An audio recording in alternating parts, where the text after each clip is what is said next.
पूरे देश में आज रात 12 बजे से संपूर्ण देश में संपूर्ण लॉकडाउन होने जा रहा है। तो सुना आपने प्रधानमंत्री नरेंद्र मोदी को, उन्होंने कहा है आज रात 12 बजे से पूरे देश में संपूर्ण लॉकडाउन। हालात ये हैं कि देश में कई जगह सड़कों पर बिहार के मजदूरों को भूखे प्यासे पैदल जाते हुए देखा जा सकता है। जान हथेली पे देख के जा रहे हैं, न पहनने को न खाने को न कुछ। कैसे मर जाऊं, क्या रहूं, क्या खाऊं, कोई सुविधा नहीं तो क्या करूं। तो हम लोग नहीं जाएंगे तो यहाँ मर जाएंगे भूखा प्यासा।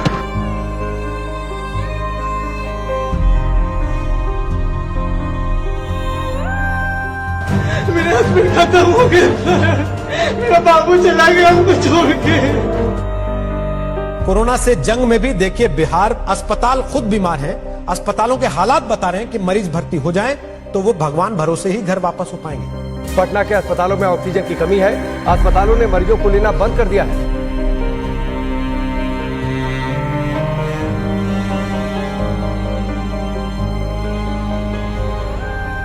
समझ लो ऐसी यादें हैं कि मरते दम तक नहीं भूल पाएंगे। कोविड विश्वव्यापी समस्या थी, संकट आया, सबको कष्ट हुआ, लॉकडाउन हुआ, त्राही त्राही मची। लेकिन पूरे देश में जो दुर्दशा बिहार के लोगों की हुई, लोगों ने बिहार के लोगों को घरों से निकाल दिया। लोगों को बस तक नहीं मिला, ट्रेन नहीं, गाड़ी नहीं, पैदल चल के बच्चों को लेकर अपनी पोटली, अपनी जीवन की पूरी कमाई, जमा पूंजी लेकर हजार हजार किलोमीटर महिलाएं, बच्चे पैदल चलकर आए। महीनों तक वो नजारा चलता रहा और हम जैसे लोग सारी शक्ति, ताकत, साधन होने के बावजूद कुछ नहीं कर सके। तो ऐसा लगा कि नहीं, अगर भगवान ने शक्ति बुद्धि दी है, कुछ ऐसा करना होगा जिससे कि समाज सुधरे। नेताओं को जिताते हराते रहने से कुछ नहीं होगा। मेरा मोह भंग हुआ। फिर साल भर अपने लिए रखा, सोचने के लिए, समझने के लिए कि क्या करना है, कैसे करना है। और तय करके जब 2 मई 2022 को मैं आया बिहार में, 2 अक्टूबर से गांधी आश्रम पश्चिम चंपारण से पदयात्रा शुरू करेंगे।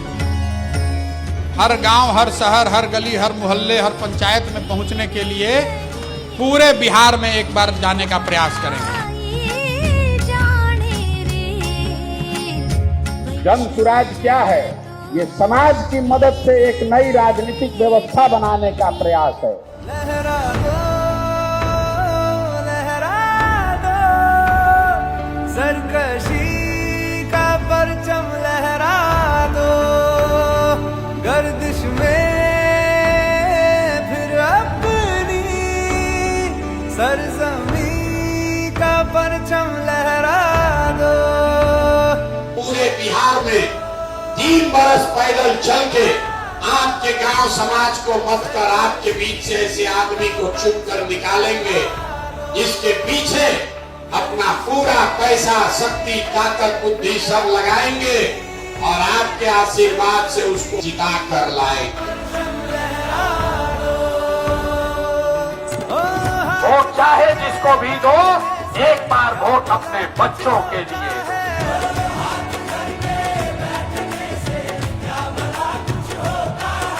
वोट देते समय स्वार्थी बनिए, अपना और अपने बच्चों का हित देखिए।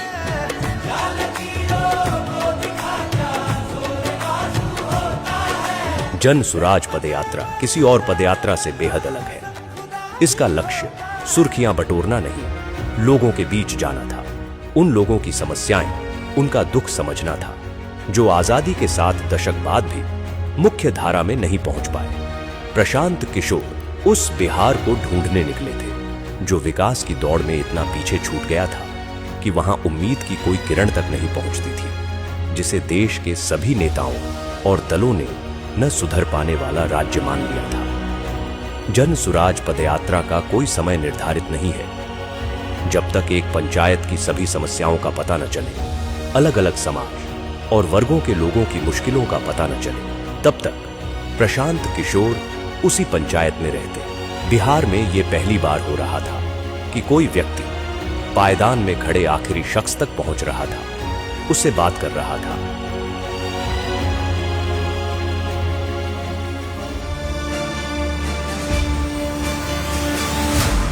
रात में पदयात्रा जहां खत्म होती, वहीं कैंप लगाया जाता।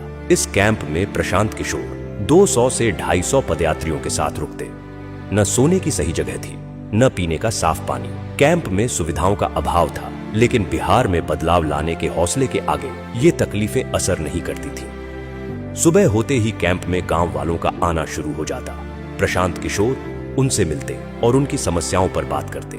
लोगों को यकीन था कि कोई सुने न सुने, प्रशांत किशोर उनकी आवाज सुनेंगे और उनका दुख दूर करेंगे।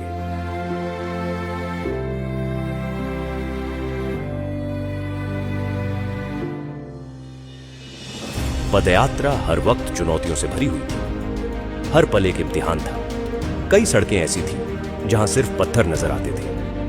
वहीं कुछ गांव ऐसे थे जहां सड़क पहुंची ही नहीं थी। कभी इतनी बारिश होती कि घुटने तक कीचड़ भर जाता, तो कभी इतनी तेज धूप होती कि 2 कदम चलना भी एक चुनौती बन जाता। लेकिन इन सब के बावजूद प्रशांत किशोर चलते रहे। तेज धूप, कड़ाके की ठंड या मूसलाधार बारिश, हालात कोई हो, प्रशांत किशोर का मनोबल नहीं तोड़ सका।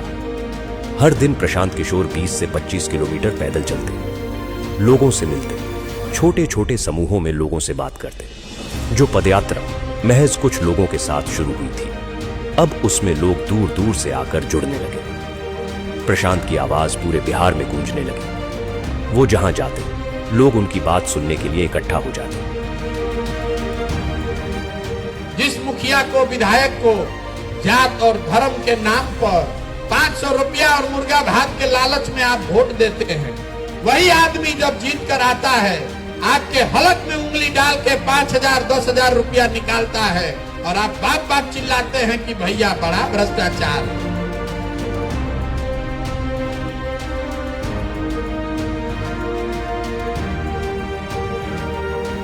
लेकिन इसी बीच कुछ ऐसा हुआ जिसने सबकी सांसें अधर में लटका दी।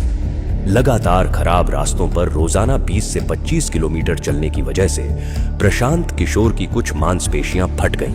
वो चलने फिरने में असमर्थ हो गए। डॉक्टर ने उन्हें कुछ हफ्ते आराम करने की सलाह दी।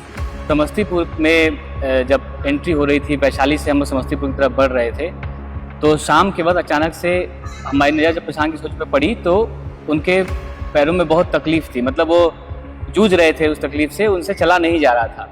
और चूंकि वो बहुत संकल्पित थे और जैसा कि सबको पता है वो बहुत जिद्दी आदमी है, 5-6 किलोमीटर का डिस्टेंस अभी और रह गया था। बावजूद इसके कई लोगों ने आके बताया, हम लोगों ने कहा कि भाई आपसे नहीं चला जा रहा है तो आप किसी गाड़ी पे बैठ जाइए, वहाँ से हम लोग चलते हैं। लेकिन तब भी उन्होंने उसको किसी तरीके से कंप्लीट किया। शाम को जब पदयात्री आपस में बैठ के बातचीत कर रहे थे तो ये बातचीत चल रही थी, सब मायूस थे और एक बार के लिए लग रहा था कि अब शायद ये पदयात्रा कभी ना चले, जितना तकलीफ में प्रशांत किशोर उस वक्त दिखाई पड़ रहे थे।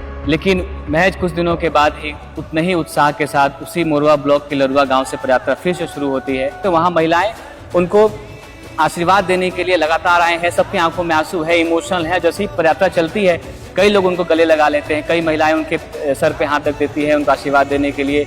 बुजुर्ग आके बात करते हैं और गांव में भी एक उत्साह का माहौल होता है कि जिस व्यक्ति को यहीं पे चोट लगी थी वहीं से उनकी शुरुआत हो रही है।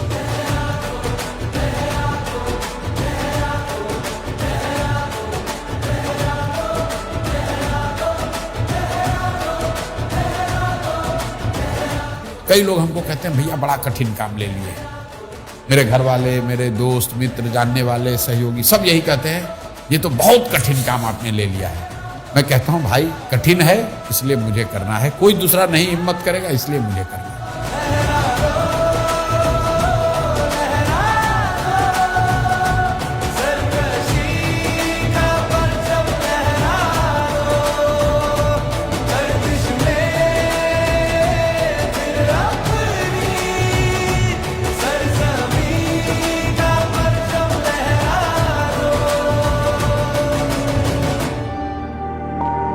पदयात्रा के दौरान प्रशांत किशोर की पहचान एक नए बिहार से हुई। वो बिहार जो आंकड़ों से कहीं ज्यादा गरीब है। बिहार जितना आंकड़ों में गरीब दिखता है और जब आप उसको इन पर्सन फील करते हो तो दोनों में जमीन आसमान का फर्क है। क्या वो इन पर्सन और भी ज्यादा बहुत भयानक दिखता है।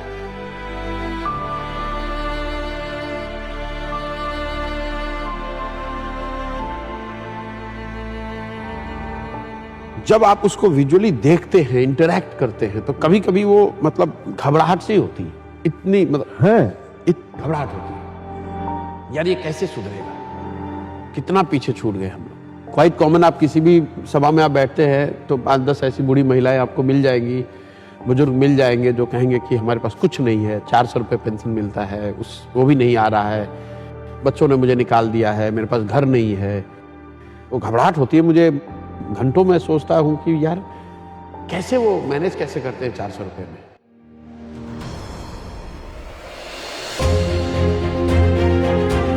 दो सालों की पदयात्रा में प्रशांत किशोर ने लोगों को जागरूक किया, उन्हें अपने वोट की सही ताकत का एहसास करवाया, उन्हें बताया कि उनका और उनके बच्चों का जीवन बदलने का तरीका है सही मुद्दे पर वोट देना। लेकिन हर जगह लोग यही कहते कि उनके पास विकल्प नहीं है। इसके अभाव में हर बार उन्हें न चाहते हुए भी उन्हीं कुछ दलों को वोट देना पड़ता है। इसी सवाल के गर्भ से निकला जन सुराज अभियान को राजनीतिक स्वरूप बनाने का विचार। जन सुराज के 1 करोड़ से ज्यादा संस्थापक सदस्यों के साथ चर्चा की गई, हर बात पर बारीकी से बात की गई और इसके बाद सबकी सहमति से तय हुआ कि इस अभियान को अब राजनीतिक दल का स्वरूप देना जरूरी है ताकि बिहार की विकल्पहीनता खत्म हो। 25 में बिहार में नई व्यवस्था बननी है। आपने हाथ में राखी बांधी है, तब आपका हाथ पकड़ रहे हैं और भरोसा रखिए आपको भी हारने नहीं देंगे। 2025 में जनता का राज बनाए।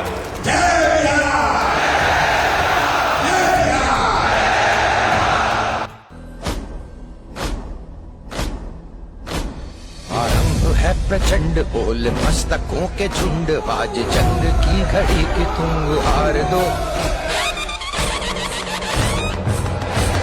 आरंभ है प्रचंड बोल मस्तकों के झुंड, आज जंग की घड़ी की तुम हार दो। मान वान शान या कि जान का हो दान, आज एक धनुष के बाण पे उतार दो। आरंभ है प्रचंड, मन करे सो प्राण दे, जो मन करे सो प्राण ले, वही तो एक सर्वशक्तिमान है। विश्व की पुकार है, ये भागवत का सार है कि युद्ध ही तो वीर का प्रमाण है। जो लड़ सका है वो ही तो महान है। जन सुराज को आधिकारिक तौर पर जन सुराज पार्टी के तौर पर स्वीकार कर लिया गया है।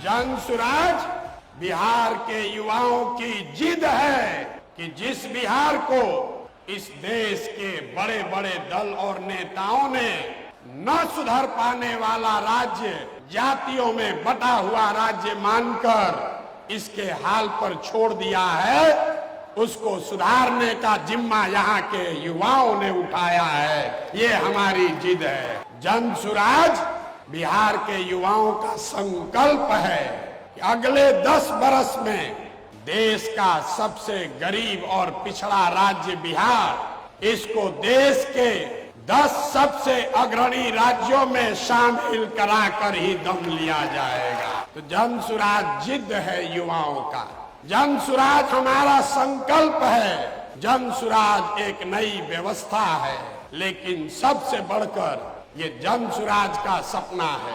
अपने जीवन काल में हम लोग ऐसा भी दिन देखना चाहते हैं जब हरियाणा, पंजाब, गुजरात, महाराष्ट्र से लोग बिहार में रोजी रोजगार करने आए, तब मानेंगे कि बिहार में विकास हुआ है।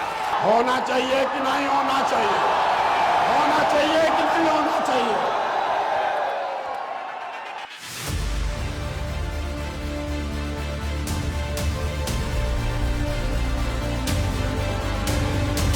कार्यवाहक अध्यक्ष जिसको नियुक्त किया जा रहा है, जिनके नाम पर सबकी सहमति है। वो सज्जन यहाँ मधुबनी के हैं जिनका नाम है मनोज भारती। ये इसलिए नहीं है कि ये दलित समाज के हैं, ये काबिल हैं जो दलित समाज के भी हैं। ये पहला ऐसा दल होगा जहां पर उम्मीदवारों का चयन जनता के द्वारा किया जाएगा। जनसुराज अपने संविधान में लिख रहा है राइट टू रिकॉल। अगर टिकट पाने के बाद, आपका वोट लेने के बाद भ्रष्टाचार चालू किया तो उसका चाबी आपके हाथ में है। 2.5 वर्ष में उसको वापस बुलाया जाएगा। जनसुराज पार्टी का जो आधिकारिक झंडा होगा उसमें महात्मा गांधी के साथ साथ संविधान निर्माता बाबा साहब अम्बेडकर का चित्र भी शामिल किया जा रहा है। कमर कस लीजिए, जंग की शुरुआत ठान दी है, अब हम लोग पीछे हटने वाले नहीं हैं। जय बिहार, जय बिहार, जय बिहार, जय बिहार, जय बिहार। प्रशांत किशोर ने आज अपनी नई पार्टी लॉन्च की। पार्टी का नाम है जन सुराज पार्टी। इस मौके पर पटना के वेटरनरी ग्राउंड में प्रशांत किशोर ने बड़ा कार्यक्रम किया। उन्होंने कहा कि वो बिहारियों के सम्मान के लिए काम करेंगे। पार्टी के झंडे पर बापू और बाबा साहब दोनों की फोटो।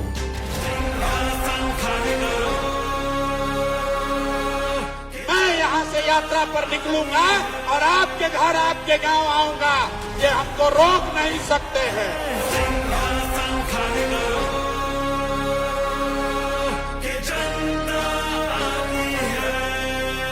6 महीने के लिए कमर कस लो और अपने इस बेटे, अपने भाई पर भरोसा रखिए। नवंबर में आपको नई सरकार बनाकर, जनता की सरकार बनाकर देंगे।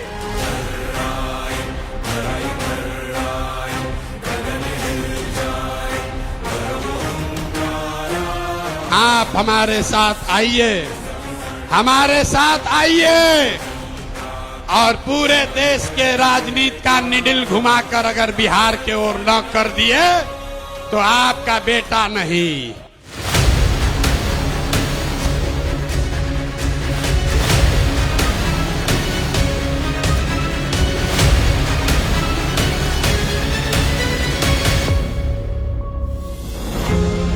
दल बनने के बाद एक बार फिर प्रशांत किशोर ने लोगों के बीच पहुंचना शुरू किया। इस यात्रा को नाम दिया गया बिहार बदलाव यात्रा। मकसद वही था, दशकों से विकास की दौड़ में पीछे छूट रहे बिहार के लोगों को बताना कि वो गरीबी और बदहाली से कैसे निकल सकते हैं। लोगों को ये एहसास दिलाना कि वो अपने वोट की ताकत से बिहार में कैसे बदलाव ला सकते हैं। यात्रा की शुरुआत जयप्रकाश नारायण के पैतृक गांव सिताब दियारा से हुई, लेकिन वहां पहुंचकर पता चला कि जेपी के घर का बिजली कनेक्शन कटा हुआ था क्योंकि बिजली बिल का भुगतान नहीं किया गया था। इस स्थिति से साफ हो गया कि 40 साल से जेपी के नाम पर राजनीति करने वालों की मानसिकता क्या है। प्रशांत किशोर ने इस स्थिति को जनता के सामने रखा। भाई बताइए, जेपी के घर में भारत रत्न आपने दे दिया, आप जेपी की महिमा मंडन कर रहे हैं उनके नाम पर, उसी पर बैठे हुए हैं और उनके घर में बिजली नहीं है, अंधेरा रहता है। इससे ज्यादा दुर्भाग्य की बात क्या हो सकती है। नतीजा यह हुआ कि जेपी के घर की बिजली बहाल हुई। इस तरह बिहार को बदलने की यात्रा की शुरुआत जेपी के घर की स्थिति बदलकर हुई। 1 साल से कटी हुई है डिस्कनेक्ट में। आज प्रशांत साहब आए हुए हैं तो बिजली चालू हो गई यहाँ पे। बिहार बदलाव यात्रा ने इस बात को साफ कर दिया कि प्रशांत किशोर ने लोगों के मन में उम्मीद भर दी है। वो जहां जाते हजारों की भीड़ उनके स्वागत में खड़ी रहती। लोग दूर दूर से प्रशांत किशोर को सुनने आ रहे थे। वोट बिहार का तो फैक्ट्री कहाँ लगना चाहिए, बिहार में कि गुजरात में? सबको बोलना है, वोट बिहार का तो फैक्ट्री कहाँ लगना चाहिए, बिहार में कि गुजरात में? बिहार में कि गुजरात में? नीतीश कुमार को रखना है कि हटाना है? रखना है कि हटाना है? रखना है कि हटाना है? हाथ उठाकर बोलिए, रखना है कि हटाना है? सभाओं में जन सुराजियों की ऐसी भीड़ उमड़ती कि लोग देखकर दंग रह जाते। सबके मन में सिर्फ एक ही उम्मीद कि प्रशांत किशोर बिहार में बदलाव लाएंगे। बिहार में बदलाव होना चाहिए कि नहीं होना चाहिए? होना चाहिए। अभी होना चाहिए कि 5 वर्ष के बाद? अभी कि 5 वर्ष के बाद? सब लोग तैयार है? अगर सब तैयार है तो हमसे गारंटी ले लीजिए, छठ के बाद किसी का बच्चा बिहार से बाहर पढ़ने के लिए और रोजगार के लिए नहीं जाएगा।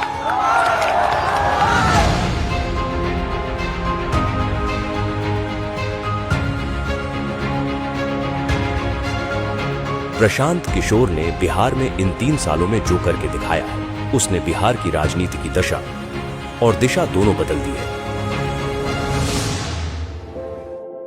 प्रशांत जी को देखता हूँ आजकल घूम रहे हैं पूरा बिहार, गांव-गांव जा रहे हैं, बहुत परिश्रम कर रहे हैं। उनकी बातें तो बड़ी इंटरेस्टिंग और बड़ी फैक्ट वाली बातें करते हैं वो। प्रशांत किशोर जो है, इसमें कोई डाउट नहीं है कि एक शक्ति के रूप में एक ऑल्टरनेटिव पॉलिटिकल पार्टी के रूप में अपने को एस्टैब्लिश नहीं किया हो। मैं प्रशांत किशोर जी को फॉलो कर रहा हूँ क्योंकि उनकी बातें कनेक्ट करती हैं मेरे से। वो तथ्य रखते हैं सामने और सार्थक बातें करती हैं, पॉजिटिव बातें करते हैं। कास्ट या रिलीजन और इन सब से उठ के बहुत ही प्रैक्टिकल बातें। बिहार में प्रशांत काम कर रहा है, मुझे उनसे बड़ी आशा है। मुझे इनमें एक बड़ा तेजस्वी युवक दिखाई देता है जो बिहार का दर्द जी रहा है। 3 साल से गांव-गांव रोड वो घूम रहे हैं, लोगों के बीच में जा रहे हैं। ये इस चीज को मैं दाद देता हूँ, सलाम करता हूँ इस भावना। प्रशांत किशोर जी को जब मैंने अभी देखा लास्ट सम 2-3 इयर्स से बिहार के लिए बात करना, तो लगा कि नहीं, ये एक परिवर्तन करने की समय है और इस परिवर्तन के क्षण में मैं अगर उनकी ताकत नहीं बनूं पीछे से,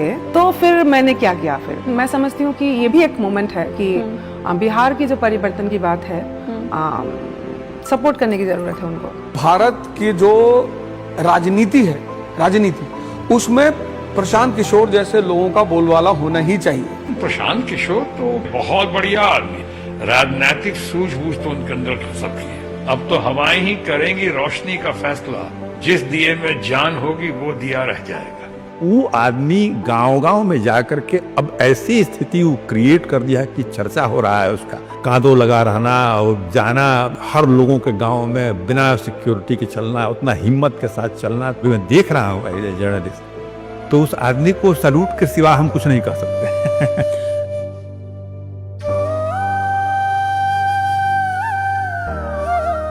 जीवन में मेरे पास जो कुछ भी है वो सब कुछ मैंने इसमें दांव पर लगाया है, अपना सब कुछ झोंका है इस पर, और ये तय करके आए हैं कि चाहे जो भी करना पड़े, किए बगैर मानूंगा नहीं।